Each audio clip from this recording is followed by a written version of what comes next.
Feeling constantly tired, dizzy, or out of breath? It might not just be stress. Your iron levels could be the problem. Welcome back. Last time we broke down why iron deficiency happens and how it shows up in the body.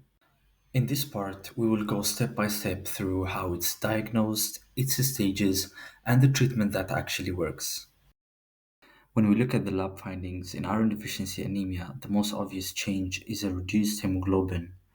The red blood cell count can be normal or low, but the cells are typically small, which is microcytic, and pale, which is hypochromic.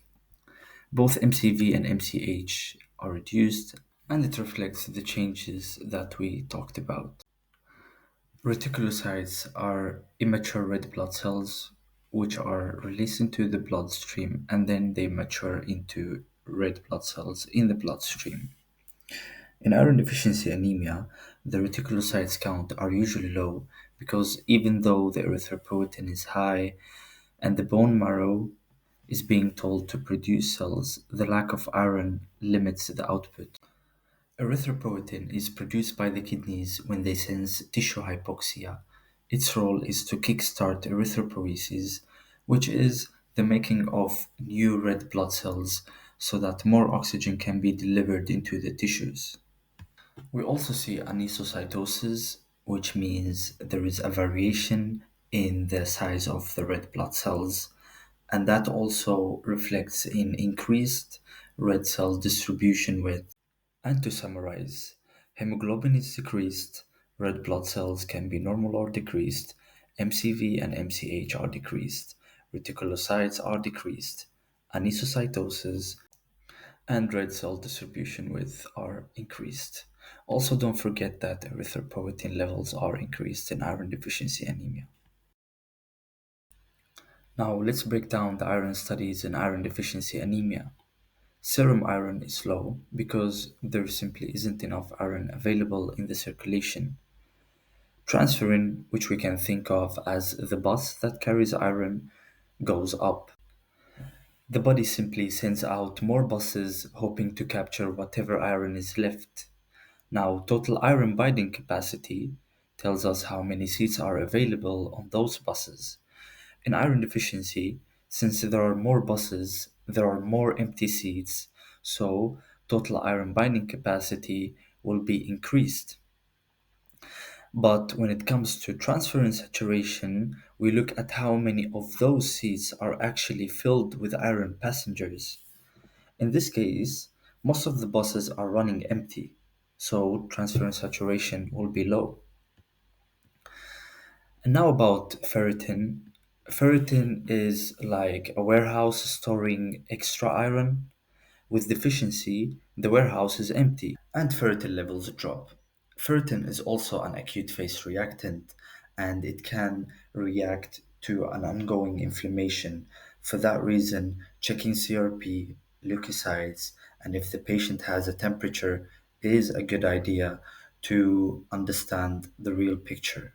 So, to summarize, in iron deficiency anemia, serum iron is low, serum transferrin is high, total iron binding capacity is high, transferrin receptor is high, ferritin is either low or high, and transferrin saturation is low. Iron deficiency develops gradually, and we can divide it into three main stages. In stage 1, there is depletion of iron stores in the bone marrow. Ferritin levels, which reflect stored iron, begins to fall, but hemoglobin and serum iron are still within normal ranges. The body senses this shortage and compensates by producing more transferrin, so total iron binding capacity increases. In stage 2, the bone marrow does not get enough iron to make new red cells efficiently, so the erythropoiesis becomes impaired.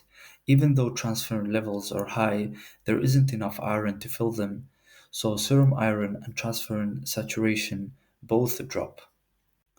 And finally, in stage 3, it's when the true iron deficiency anemia develops.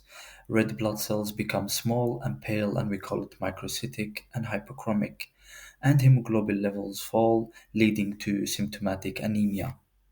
To summarize, at first only the iron stores drop, Hemoglobin and serum iron are still normal, and that's why stage 1 often goes unnoticed. Then comes impaired production and finally full blown anemia. We have went through both diagnosis and stages. Now moving on to treatment, let's break down the treatment strategies. The first line therapy is oral iron, usually 100 to 200 milligrams per day, taken before the meals and on an empty stomach. Treatment needs to continue for at least 6 months to replenish both hemoglobin and iron stores. To improve the absorption, it's often combined with vitamin C, ascorbic acid, and the dose is 500 milligrams. You can picture it as taking your iron together with a glass of an orange juice. If patients cannot tolerate oral iron, or they have absorption problems, or they are on dialysis, then we have the option of using parenteral iron, and it's given intravenously. But IV iron isn't without side effects. The main side effects are anaphylactic shock, called anaphylaxis, and it's treated with an intramuscular injection of epinephrine.